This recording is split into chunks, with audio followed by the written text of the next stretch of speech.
Our next guest is ready to open up and share her story, this time as the author of a powerful new book. She's giving us the very first look at the confidence blueprint right here on the Bilyonaryo News Channel. Joining us live via Zoom is no other than Maggie Wilson. Hi, Maggie. Welcome to the Daily Dish. Hi. Thank you so much. Bertie. Thank you so much for joining us in your exclusive interview. You haven't been seen on TV for quite some time, a couple of years, in fact, Maggie. Indeed. It's been about maybe 4 years. Yeah, so Since how I've are you been doing, my on- dear? You know what? I'm in a really, really good place right now. I'm very excited about the launch and the release of my book. And yeah, I'm just living life. I know you've been shy about interviews because of course, a lot of things have happened in the past couple of years. Why did you choose Bilyonaryo to talk, and of course, the Daily Dish to talk about the book and obviously putting yourself out there on national television this time? Okay, well, first of all, Bilyonaryo has always been very supportive. You know, even though I don't do interviews, I do see you guys write a lot of articles about me. And like I said, you've been supportive. And Bertie, you know, we go way back. We've known each other for so long. Don't tell them how long. We will get aged. So, you know, like I feel very comfortable speaking to you, of course. And yeah, I think, you know, the launch of this book is a great time for me to jump back on to TV and do an interview because I think the contents of my book is so important and it needs to be talked about. Nice. Of course, Chal, you're excited. You Yes. read the book. I read the book, Maggie, last night, finished it from cover to cover. Amazing. And I saw that the theme there was, you know, about women being silenced. And here you are with the courage to always speak up, whether it's from, you know, joining pageants, you being in showbiz. The theme was always the same. Do you find that quite ironic that, you know, here you are with so much courage, speaking up about freedom as well, and yet, you know, you do not have the freedom to actually come home and be with the people that you love? Yes. You know, the book is all about, each chapter is a story with a blueprint lesson. And it talks about how I've sort of built confidence throughout every hardship in my life. And, you know, being away and not being able to come home, that's also, I talk about that in the book. I talk about my exile and how difficult it was for me to leave. There's so many things that I miss about home. But yeah, the whole book itself is essentially a collection of stories, certain moments in my life that really made an impact that I found really difficult to navigate and how I navigated through them. And hopefully the lessons in those books will help whoever is reading it in their own life. Right, Maggie, what is your main message for the book? As you said, there's different chapters of the book and your different stages in your life. And actually, before I ask you what your message is, I'd rather go back to a portion of the book wherein you mentioned that you grew up in Saudi Arabia. Three very different worlds, of course, you know, the Philippines, the UK, Saudi Arabia, and other parts of the world. How did living between these cultures shape Maggie and her stories? You know, growing up as a third culture child, especially in a country like Saudi Arabia, whenever I get asked where I grew up, people get shocked when I say Saudi Arabia, and then they get very curious. They're like, oh, what was it like? You know, I always say I had an amazing childhood. Right. And growing up in a country and in a culture that isn't, you know, either of my parents, it really taught me adaptability. It taught me perspective. And it taught me to be more open and understanding to everyone, cultures, religions, you know, personalities and all that stuff. So I feel like my childhood was so important. It's an important piece to who I am and how I think and how I understand things. One of the lines that really caught me in your book is that you mentioned the world will try to define you. don't let it. So tell us, Maggie, right now, how do you define yourself? Okay. Well, I started in the industry when I was 14. And when you put yourself out there, people always have this, they have this feeling that they own you, or that they have a say sort of in your life. And, sometimes they'll say, you should be wearing your hair this way, you should be dressing this way, don't do your makeup like that. They're trying to define you. And even the choices that you make, because my life is quite public, I'm under a microscope, and anything that I do, someone has something to say about it. So for me, when I say it shouldn't define you, it's me who has to define myself. At the end of the day, I know my story. I know what goes on in my life day to day. People see just snippets of it, and that's how I define my life, how I live my life on a daily basis, how I sleep at night, knowing that, I can sleep. I sleep with a light heart. And I know my truth. And Right. the people around me and the people that love me know that as well. Right, Mags. Obviously, you said a while ago that your life is under a microscope and it's quite very public. It's actually sometimes there's a polarizing effect of your life and your previous relationship. It's either you really prefer the Maggie Wilson or you don't prefer the Maggie Wilson. There's no gray area. Is this what you mentioned in your book as adaptation isn't surrender, it's strength? Yes, I'm not everyone's cup of tea, and I get that, especially in the Philippines, in a society where not a lot of people are brave enough to speak their truth or to be honest. I find that Filipinos or Asians in general are quite averse to speaking their mind, and I was never afraid of saying what I think.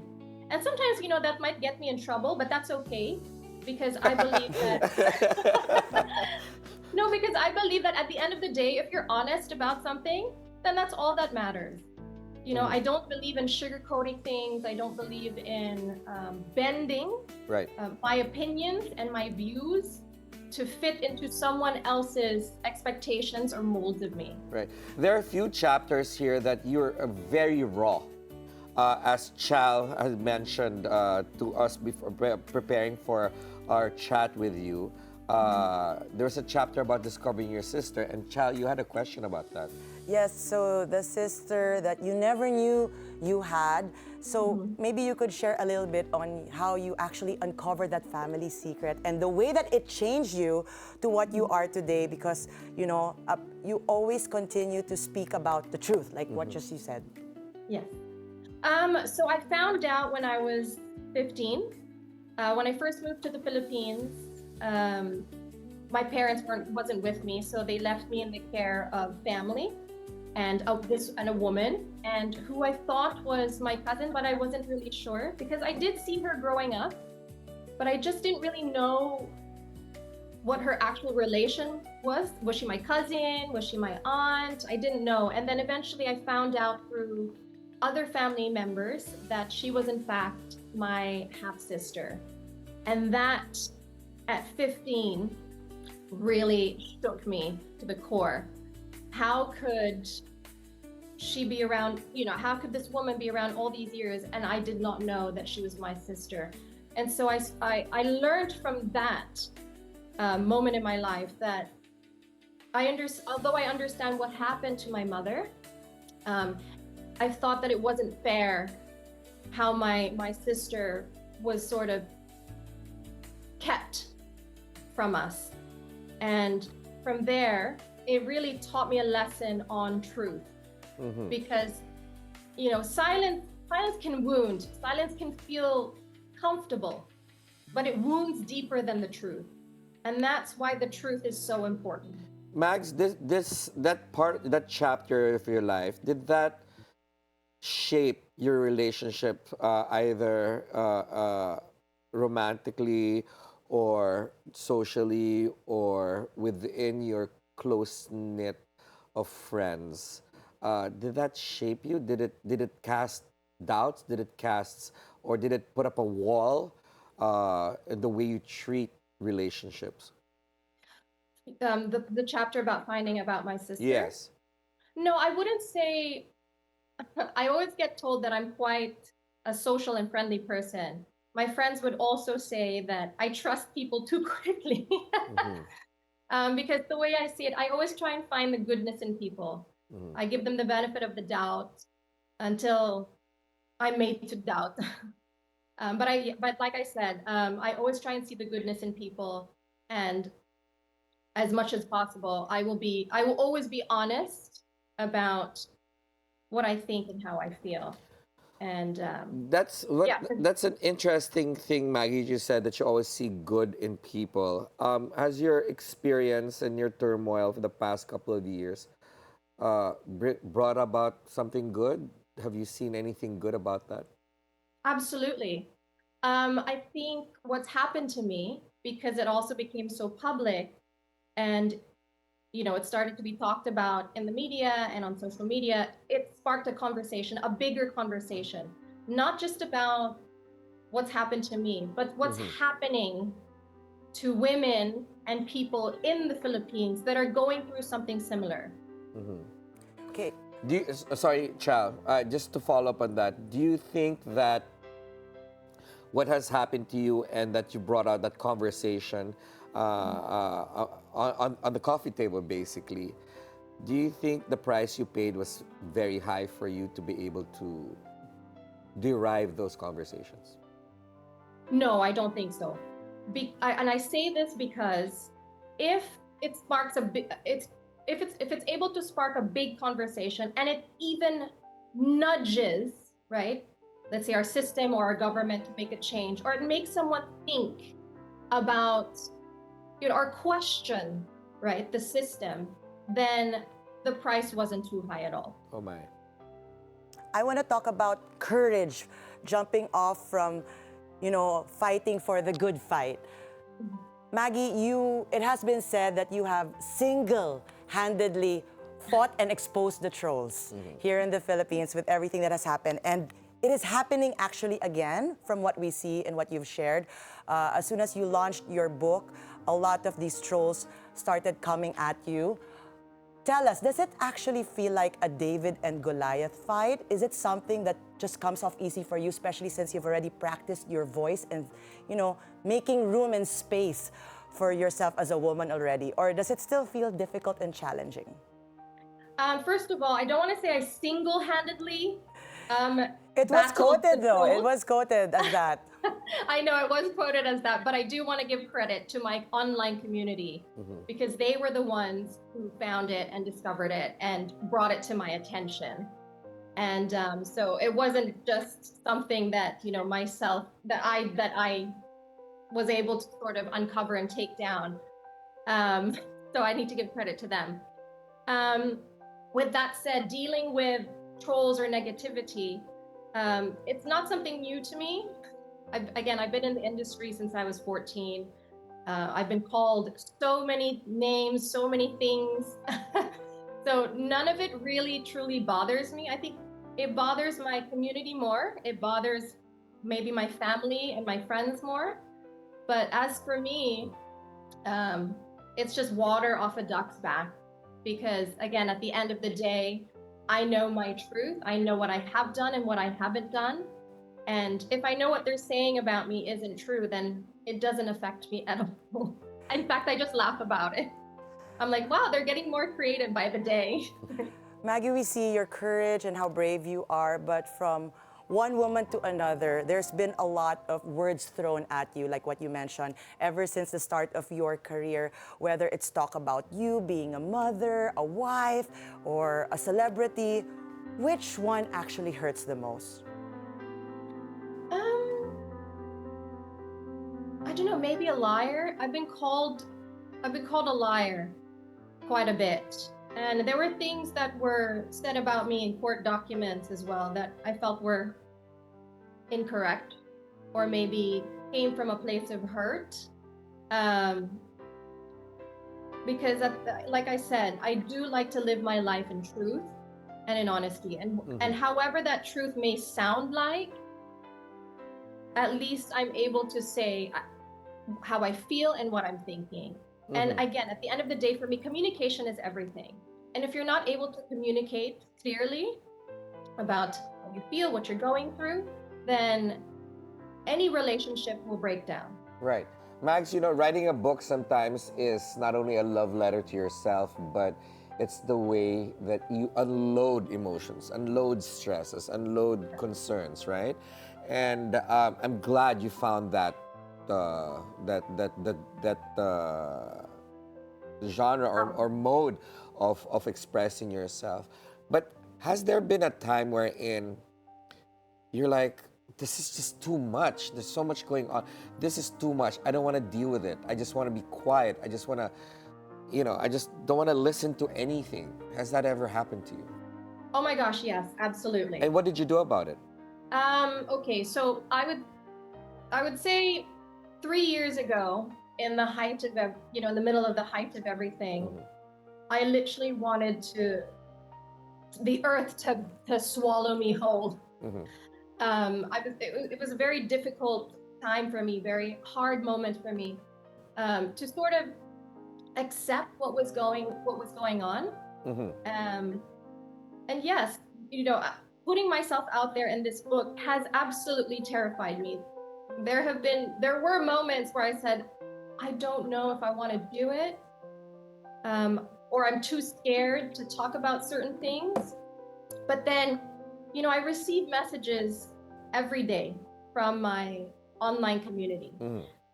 Hundreds, now thousands of messages from women, from children who are now adults that were caught in the middle of something similar, from men as well, telling me their stories. And I felt like them sharing their stories with me, they need someone to talk to. And they said that, these people are telling me that you can be our voice, because they're either too scared to speak or they don't have the resources to be able to talk about their situation. And so those people are the ones that gave me the courage to really write and finish my first book and talk about these issues. Maggie, from a solo battle that you've been dealing on your own, you actually became a voice to other women as well, speaking up about certain things that, we were taught all throughout our life that, hush, keep quiet, keep it to yourself. And here you are, able to bravely talk about these things.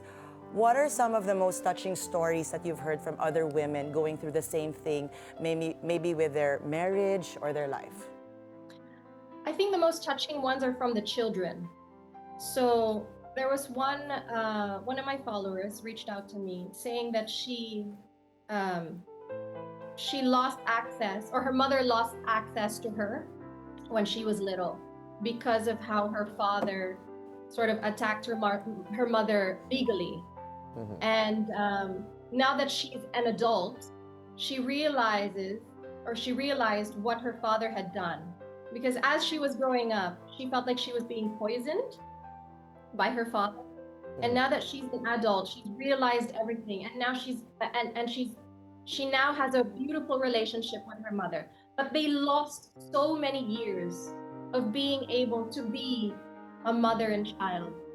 And that for me moved me the most. So when it hits home. Absolutely. Because I feel like that's what's happening to me right now. And so seeing her story, reading her story, has given me hope that one day I will be able to rebuild the relationship with my son.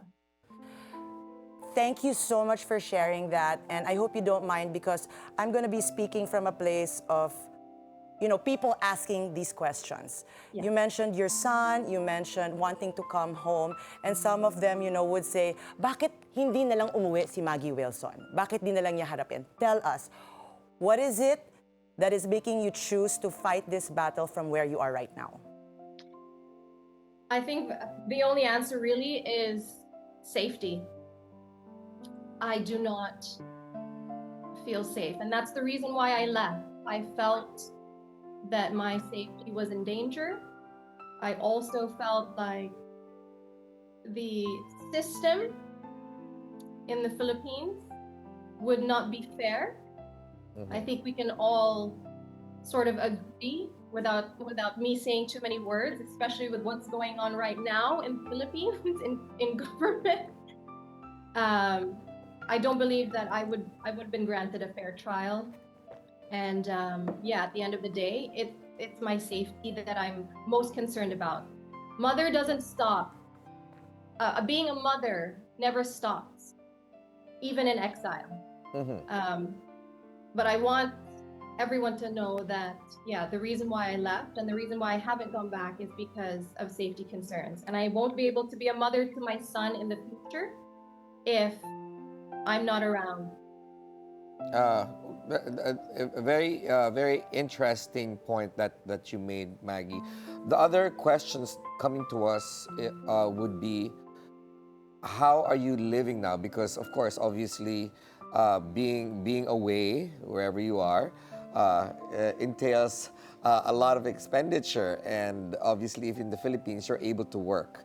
And do your thing. And being away, as glamorous as you look, we want to know, okay, how is Maggie earning that coin? Well, there's a lot of things that I do behind the scenes that I don't share on my social media. I actually do branding consultancy. Oh. So I do work with, could be fashion brands, hotels, on the back end, behind the scenes.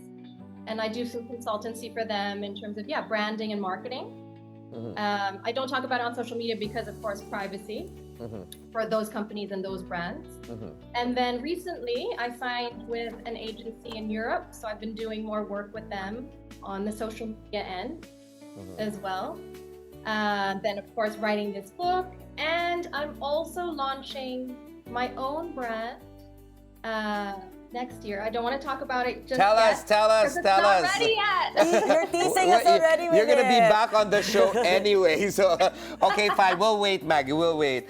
But that's great. We've seen that you've been Fashion Week recently.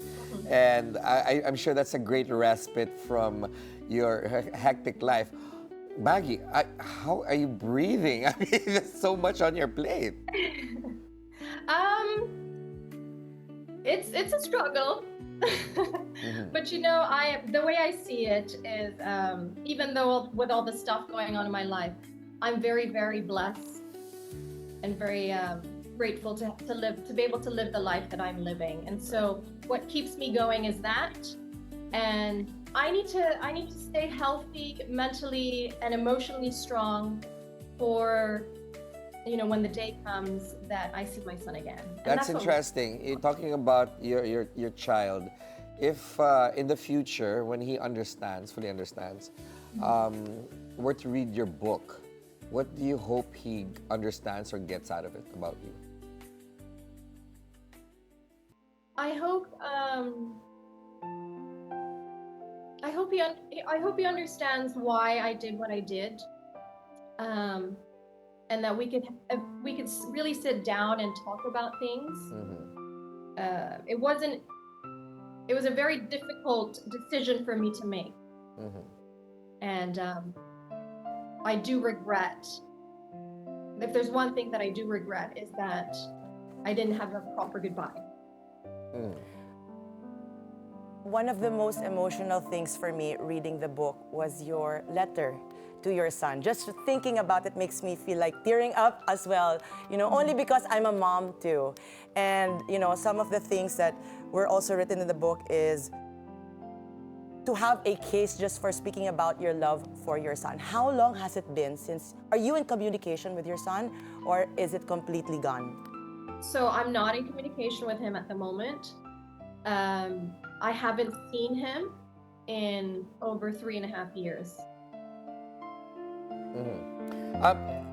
Maggie, I'm glad that we actually did this interview in a very adult, a very open-minded manner. I'm glad that there's no, your farmer is also I know him very well, and so do I with you, and there's no mudslinging. It's nice to know that yes, there's a concern, there's an issue there's a battle going on, but you have done it just like a beauty queen, and. And I'm glad that, maybe perhaps this kind of conversations also with your ex perhaps will bring you both to, that stage wherein it's already peaceful and you all three of you can move on to a better stage in relationship. I'll pick up from that. Is there forgiveness already? Are you in that stage already? I will say that I'm no longer angry. Nice. All I've ever wanted, in fact, is peace. I do forgive him. I want him to be happy.